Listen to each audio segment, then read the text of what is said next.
Good afternoon. It's another time out with Joy Ejisun. I want to plead with you to subscribe to my YouTube channel. You can share, like, and drop your comments. Um, I'm a professional counselor.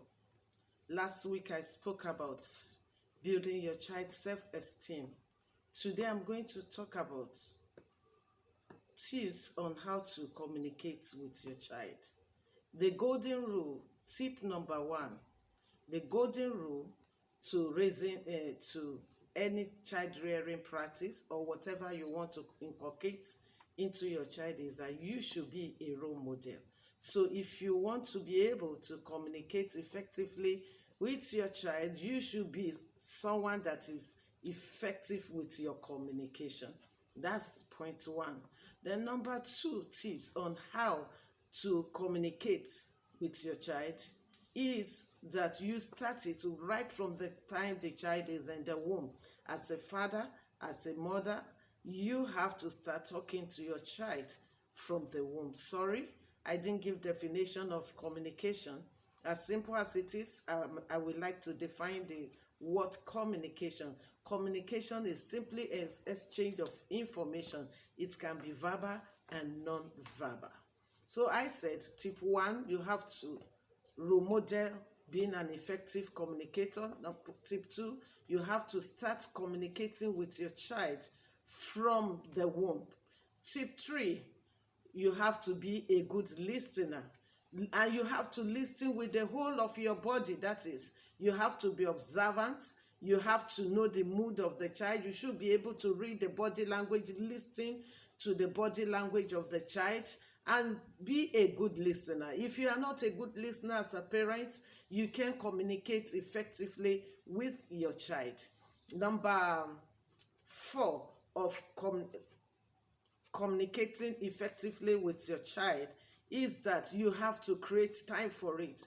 Anytime you want to communicate or discuss with your child, you have to avoid any distraction, including phone. Whatever you are doing, you have to drop what you are doing and give attention to that child. Give effective communication.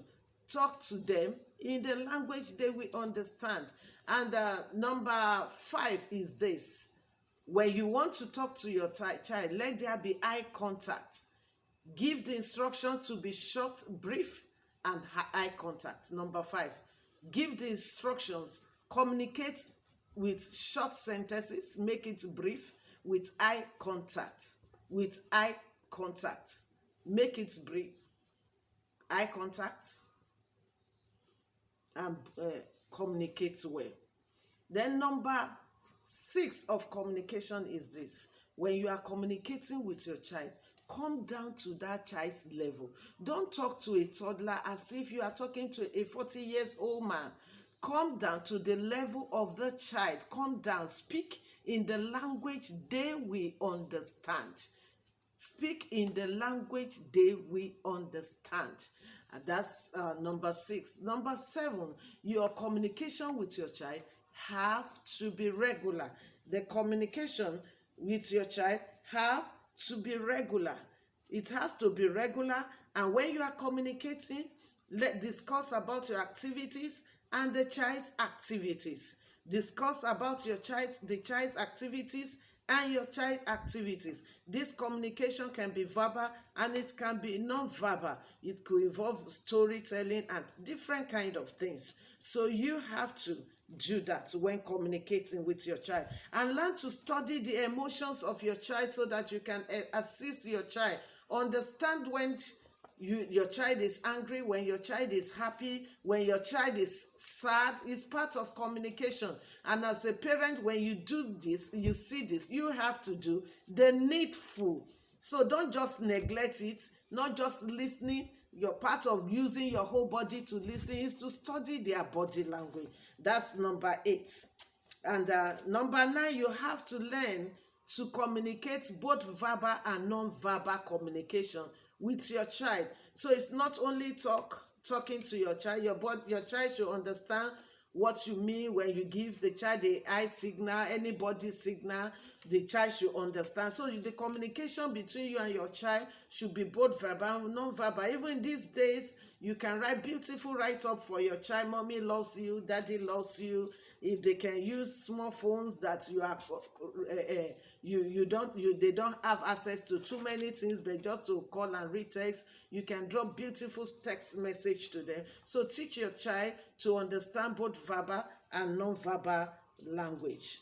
And now you are saying, what's the importance of communicating with your child? Number one, a parent that communicates with the child bonds well with the child. So it enhances bonding of parents and children. So communication is very vital in child rearing. Number two importance is that when you communicate effectively with your child, it helps you to train the child rightly, because the child understands what you are saying, so by the child can inculcate the training you are giving to him or her. So good in communication helps parenting, it helps child rearing practice.